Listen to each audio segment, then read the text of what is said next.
Hello everyone. Let's start examples of chapter 3. Example number 6. आप देख सकते हो इस क्वेश्चन में ए हमारे पास मैट्रिक्स है ये एंड बी हमारे पास मैट्रिक्स है ये. तो क्वेश्चन वालों ने कहा है कि फाइंड करो what is the addition of these two matrices. A plus B क्या होगा. Let's start. अब आप देख सकते हो मैंने क्वेश्चन को नोट कर लिया कॉपी पे. अब मेरे पास ए मैट्रिक्स है एंड बी मैट्रिक्स है. सबसे पहले हम देखते हैं इनका ऑर्डर क्या है. तो ए मैट्रिक्स का ऑर्डर क्या है. That is 2 rows and 3 columns. Okay, तो 2 × 3. बी का क्या है, 2 rows and how many columns, 3 columns. तो हम देख सकते हैं ए और बी का ऑर्डर क्या है, सेम है. तो फर्स्ट रूल पता है हमें कि इन दोनों का ऑर्डर सेम होना चाहिए तभी एडिशन पॉसिबल है, तो वो करेक्ट है. तो अब हम इन दोनों को ऐड कर सकते हैं. तो let's start. A plus B हमें पता है, हम पहले ए को नोट करेंगे. √3 1 -1 2 3 0, बीच में एडिशन का साइन. 2 √5 1 -2 3.5. ओके, 2 × 3. ओके, अब देखिए, अब मैं इन दोनों को ऐड करने जा रही हूँ. मैट्रिक्स के अंदर ही होगा जो भी होगा. तो √3 प्लस, हमेशा याद रखना जैसे ए का ये मैट्रिक्स ए का जो एलिमेंट है वो कॉरेस्पॉन्डिंग के साथ ही ऐड होगा. ये नहीं है कि √3 अब मैं √5 के साथ ऐड कर दूंगी, ऐसा नहीं होता. हमेशा A matrix corresponding of B element के साथ ही ऐड होगा. तो अब देखिए मैं क्या करूँगी. √3 + 2, इन दोनों को ऐड किया. अब 1 का कॉरेस्पॉन्डिंग कौन है, √5, तो क्या होगा. और बीच में स्पेस छोड़कर करना है, तो फिर क्या आएगा, 1 + √5. इन दोनों को मैंने ऐड किया. अब -1 + 1 क्या होता है, 0 होता है, तो डायरेक्ट मैंने 0 लिख दिया. अब 2 - 2 क्या होता है, 0 होता है. 3 + 3 क्या होगा, 6 होगा. 0 + ½ क्या होगा, ½ होगा. This is your A plus B matrix. Order इनका सेम ही रहता है, देख सकते हो आप. वो क्या है, 2 × 3 सेम है. ओके, तो एग्जाम्पल 6 हमारी हो चुकी है. अब हम बढ़ते हैं एग्जाम्पल 7 की ओर. ये है हमारी एग्जाम्पल 7 जिसमें 2 मैट्रिसेस है, A and B. A matrix हमारी ये एंड बी मैट्रिक्स ये. अब इसमें कहा है कि find 2a - b.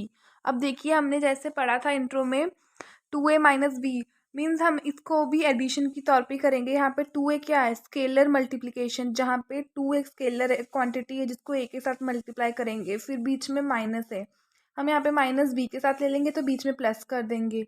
In this way we can start our addition of 2a - b. अब देखिए मैंने एडिशन क्यों कहा 2a - b की, इसलिए क्योंकि देखिए 2a + -b, इन दिस वे हम इनको ऐड करेंगे. Let's start. ये देखिए, अब ये 2 को ए मैट्रिक्स के साथ स्केलर की तरह ऐड किया, तो 2a को मैं कैसे लिख सकती हूँ, मतलब 2 बाहर, 1 2 3 2 3 1. अब जब मैं इनको सिंगल सिंगल के साथ मल्टीप्लाई करूंगी तो मैं डायरेक्ट लिख रही हूँ. 2 1 ज़ 2, 2 2 ज़ 4, 2 3 ज़ 6, 2 2 ज़ 4, 3 2 ज़ 6, 2 1 ज़ 2. कौन कितना ऑर्डर क्या है हमारा, 2 × 3. ये हमारी आ गई 2a.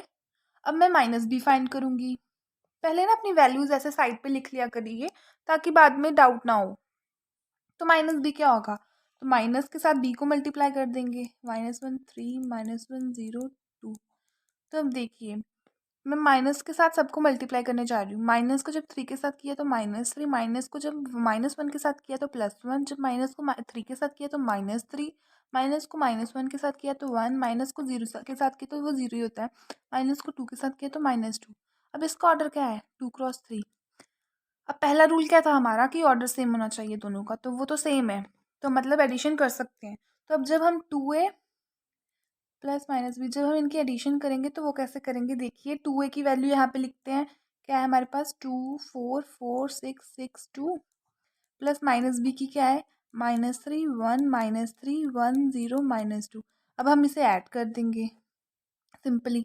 2 -3 क्या होगा, -1, 4 + 1 क्या होगा, 5, 6 -3 क्या होगा, 3, 4 + 1 क्या होगा, 5, 6 + 0 क्या होगा, 6, 2 -2 क्या होगा, 0. ऑर्डर हमारा सेम ही रहता है, जो पहले होगा वही आंसर में होता है. This is your final answer. हमने एग्जाम्पल 7 भी कंप्लीट कर ली। Let's move to example 8। Example 8, अब इसमें हमें एक ए मैट्रिक्स दी है एंड बी मैट्रिक्स दी है। अब हमें कहा है कि एक्स मैट्रिक्स फाइंड करो। हमें इक्वेशन गिवन है 2a + 3x = 5b है। Let's start our question. चलिए देखिए example 8, A matrix and B matrix. अभी हमें इक्वेशन दी है। अब देखिए हम इसे सिंप्लीफाई करते हैं। पहले इक्वेशन को हमें क्या फाइंड करने के लिए कहा है, एक्स मैट्रिक्स, तो अब हम उसे एक साइड पे कर देंगे। वो कैसे, 3x तो मैंने यहाँ कर दिया, 5b - 2a मैंने उधर कर दिया। अब हमें पता है कि हमें 5b - 2a को कैसे सॉल्व करना है। वो कैसे, 5 को हम b के साथ मल्टीप्लाई कर देंगे और यहाँ पे माइनस कॉमन ले लेंगे, तो वो हो जाएगा -2a। तो चलिए अब हम 3 को हम x के साथ ही रन देते हैं, वरना वो कॉम्प्लिकेट हो जाएगा अगर हम वहाँ भेज देंगे। अब देख, वो हम मैं बाद में बताऊंगी कि इसको कैसे सॉल्व करना है। पहले हम अपना सॉल्व करते हैं राइट हैंड साइड, ठीक है, ये हमारा लेफ्ट हैंड साइड। तो अब हम राइट हैंड साइड सॉल्व करने जा रहे हैं। सबसे पहले हम वैल्यूज लिख लेते हैं। पहले 5b की क्या वैल्यू होगी और -2a की क्या वैल्यू होगी। अब देखिए मैंने 5b एंड -2a की वैल्यूज लिख ली है। वो कैसे, 5b बी मैट्रिक्स के साथ 5 को मल्टीप्लाई कर दिया, दैट इज सिंगल सिंगल के साथ 5 to the 10, 5 to the 10, 5 4 20, 5 to the 10, 5 5 25, 5 is 5 with the sign of minus in these both वो नंबर्स। ये देखिए इसका ऑर्डर आया 3×2। अब मैंने -2a को सॉल्व किया, वैसे ही मैंने यहाँ पे ए मैट्रिक्स लिख ली, इसके साथ -2 को मल्टीप्लाई कर दिया सिंगल सिंगल के साथ, तो मेरे पास ये फाइनल आ गया। इसका ऑर्डर क्या है, 3×2, इसका भी, तो मीन्स ऑर्डर सेम है, तो हम इन दोनों को अब ऐड कर सकते हैं। तो अब मैं नेक्स्ट क्या सॉल्व करूँगी, 5a plus 5b plus -2a। तो यहाँ पे इसको और इसको अब मैं क्या कर दूंगी, ऐड कर दूंगी। अब देखिए मैंने इनको सॉल्व किया, यहाँ पे 5b लिखा है -2a लिखा। जब मैंने इनको ऐड किया, 10 - 16 - 10 + 0 20 -8 10 + 4 5 - 6 5 - 12, और मेरा ये आंसर आ गया ऑफ ऑर्डर 3×2। अब देखिए ये थी मेरे पास राइट हैंड साइड, जिसको मैंने यहाँ पे सॉल्व किया, ओके, ये चीज़ को। अब मैं लेफ्ट हैंड साइड को देखती हूँ, वो क्या थी हमारे पास, 3x थी, और यहाँ पे 5b प्लस -2a की मैं वैल्यू लिख देती हूँ डायरेक्ट। तो यहाँ पे -6 -10 एंड 12 14 -31 एंड -7, ये मेरे पास है यहाँ पे 5b प्लस -2a की वैल्यू, वो मैंने यहाँ पे लिख दी क्वेश्चन में। अब देखिए मुझे सिंगल एक्स मैट्रिक्स चाहिए है। अब ये तो मेरे पास नंबर ही है, तो मैं इसको यहाँ भेज सकती हूँ, यस मैं भेज सकती हूँ। तो देखिए क्या आएगा, x = 1/3, ये मल्टीप्लाई में ना यहाँ पे जाके डिवाइड में चला जाएगा, तो आएगा -6। ये सारा सेम रहेगा अंदर वाला, 12 14 -31 -7, ये है, ओके। तो अब मैं इसको क्या करूँगी, आप यहाँ तक भी छोड़ सकते हो, बट अगर किसी किसी के टीचर्स होते हैं वो कहते हैं नहीं मुझे आंसर पूरा इनकम्प्लीट चाहिए, तो आप क्या करोगे नेक्स्ट, अब इसको सबकी के साथ मल्टीप्लाई कर दोगे सिंगल सिंगल के साथ। तो जब 1/3 इसके साथ मल्टीप्लाई होगा तो क्या आएगा, -2 3 2 6। अब इसके साथ होगा तो कटिंग इज नॉट पॉसिबल, तो -10/3 हो जाएगा। ये इसके साथ जाएगा तो क्या आएगा, 4। अब यहाँ पे डिवीजन पॉसिबल नहीं है, तो 14/3 यहाँ पे जाएगा, तो -31/3 यहाँ पे जाएगा, तो -7/3। ऑफ ऑर्डर ऑर्डर सेम ही रहता है एडिशन में, तो यहाँ पे क्या है, 3×2।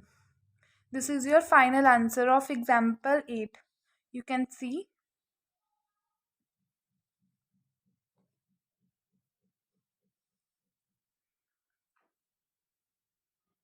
ओके, अब नेक्स्ट एग्जाम्पल 9, जिसमें हमें दो मैट्रिसेस है एक्स वाई। अब हमें कहा है कि उसमें उनकी वैल्यूज फाइंड करो। उन्होंने इक्वेशन में गिवन किया x + y = this matrix and x - y = this. तो अब हम देखते हैं इसको कैसे सॉल्व किया जाए। तो अब देखिए एग्जाम्पल 9, इसमें इसका ऑर्डर, इसमें तो इम्पोर्टेंट नहीं ऑर्डर, हमें बस सॉल्व करना है। तो अब हम क्या करेंगे, यहाँ पे ये इक्वेशन फर्स्ट एज्यूम कर लेते हैं, यहाँ पे सेकंड। तो हम इन दोनों इक्वेशंस को क्या करेंगे, ऐड कर देंगे। सबसे पहले इक्वेशन 1 एंड 2 एडिशन कर देंगे दोनों को, ऐड इक्वेशन फर्स्ट एंड 2, ठीक है। अब देखिए x + y, तो इसका मतलब कि जो लेफ्ट हैंड साइड में वो ऐड होगा, यहाँ पे जो राइट हैंड साइड में वो ऐड होगा। तो x + y, x - y यहाँ आ जाएगा, और जो राइट हैंड साइड पे वो यहाँ पे ऐड होगा इस साइड, +3 0 6 -1। अब हम इसे सॉल्व करेंगे। तो 2x मेरे पास आ गया, 2x इक्वल्स टू दिस। तो अब मैं सिंपल x को कैसे फाइंड करूँगी, 2 को यहाँ पे भेज के 1/2 में। तो जब मैं इनको सिंगल सिंगल के साथ मल्टीप्लाई करूँगी तो क्या आएगा, 4 4 0 4, 2 क्रॉस 2। तो मेरे पास x की वैल्यू आ गई, दैट इज दिस। अब मुझे निकालनी है y की वैल्यू। अब आप किसी भी इक्वेशन में पुट कर सकते हो x की वैल्यू, इक्वेशन 1 या 2, डिपेंड ऑन यू। तो मैं पहली इक्वेशन में डाल देती हूँ, let put in equation 1। Okay, तो मेरे पास इक्वेशन 1 क्या थी, x plus y is equals to 5209। तो मैं अब यहाँ पे y x की वैल्यू पुट कर दूंगी। तो मेरे पास x क्या था, ये, तो मैं x यहाँ पुट कर देती हूँ। इतना कॉम्प्लिकेट क्यों करना है, मैं y को यहाँ पे रख कर x को उस डायरेक्शन में भेज देती हूँ। 5029 माइनस x, ये आ गया मेरे पास। अब मैं यहाँ पे x की वैल्यू पुट कर दूंगी, 5209 माइनस 4404। तो हमें पता है अगर माइनस नहीं भी करना है, बात तो एक ही है, प्लस यहाँ पे रख लो, -1 यहाँ पे कर दो। तो जब -1 अंदर जाएगा तो सबके साथ माइनस में आ जाएगा, तो ये हट जाएगा। तो मैं ऐसे करूँगी, तो बात तो एक ही है, आप कैसे भी कर सकते हो। तो 5 -4 क्या होता है, 1 होता है। 2 -4 क्या होता है, -2 होता है। यहाँ पे 0 आएगा। 9 -4 कितना होता है, 5। तो यहाँ पे 5 आएगा। तो इसका ऑर्डर क्या है, 2 क्रॉस 2। तो ये मेरे पास y आ गया और यहाँ पे मेरे पास x आ गया। This is your answer of example 9, you may C.